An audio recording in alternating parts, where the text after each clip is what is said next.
His words of welcome to Pope Benedict. Raul Castro takes his place, and Señor Pope Presidente, Benedict señores cardenales y hermanos takes en his el place. episcopado, excelentísimas autoridades, miembros del Pope cuerpo Benedict greeting the diplomático, President, señores y señoras, cardinals, queridos bishops, amigos cubanos, and other authorities, te and the people agradezco, of señor Cuba. Presidente, su acogida.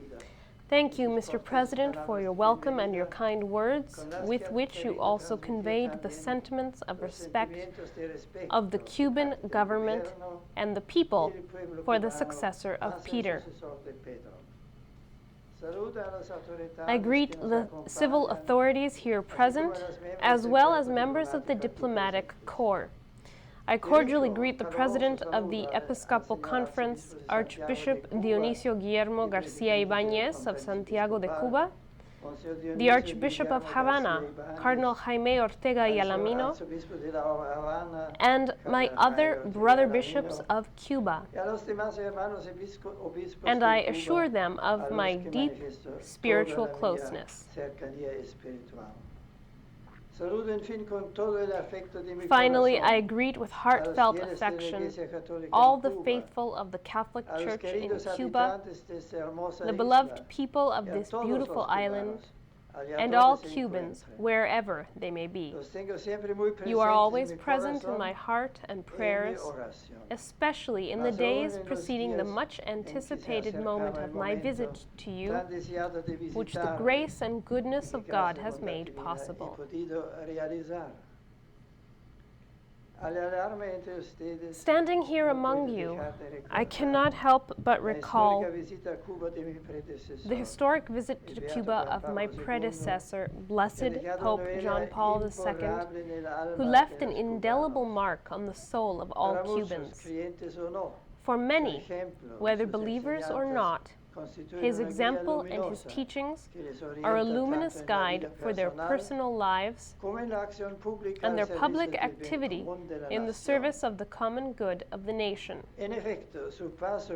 His visit to this island was like a gentle breath of fresh air, which gave new strength to the Church in Cuba, awakening in many a renewed awareness of the importance of faith and inspiring them to open their hearts to Christ, while at the same time kindling their hope and encouraging their desire to work fearlessly for a better future.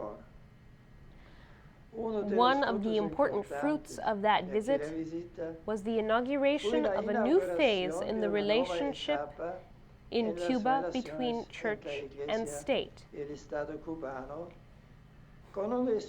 In a new spirit of cooperation and trust, even if many areas remain in which greater progress can and ought to be made, especially as regards the indispensable public contribution that religion is called to make in the life of society. Nell'ambito pubblico della società. I am pleased to share your joy as you celebrate the 400th anniversary of the discovery of the holy statue of Our Lady of Charity of El Cobre.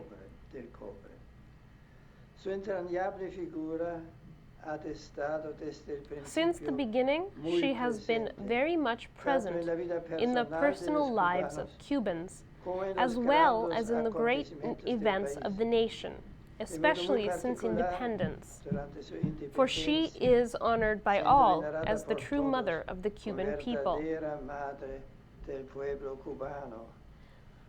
Devotion to the Virgen Mambisa has sustained the faith and inspired the defense and promotion of all that gives dignity to the human condition and its fundamental rights, and continues to do so today with ever greater strength, giving visible witness to the fruitfulness of the preaching of the gospel in these lands and to the profound Christian roots which shape the deepest identity of the Cuban soul. Following in the footsteps of countless pilgrims down the centuries, I too wish to go to El Cobre to kneel at the feet of the Mother of God, to thank her for her concern for all her Cuban children, and to ask her to guide the future of this beloved nation in the ways of justice, peace, freedom, and reconciliation. I come to Cuba as a pilgrim of charity to confirm my brothers and sisters in the faith and strengthen them in the hope which is born of the presence of God's love in our lives. I carry in my heart the just aspirations and legitimate desires of all Cubans, wherever they may be, their sufferings and their joys, their concerns and their noblest desires, those of the young and the elderly, of adolescents and children, of the sick and workers, of prisoners and their families, and of the poor and those in need. Many parts of the world today are experiencing a time of particular economic difficulty that not a few people regard as part of a profound spiritual and moral crisis which has left humanity devoid of values and defenseless before the ambition and selfishness of certain powers which take little account of the true good of individuals and families.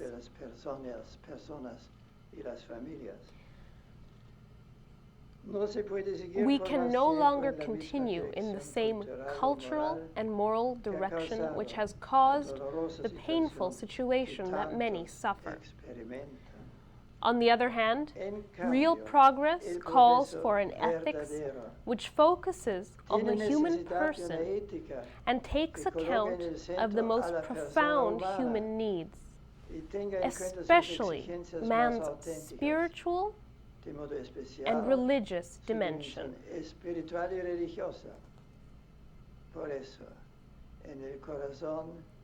Thus, in the hearts and minds of many, the way is opening to an ever greater certainty that the rebirth of society demands upright men and women of firm moral convictions,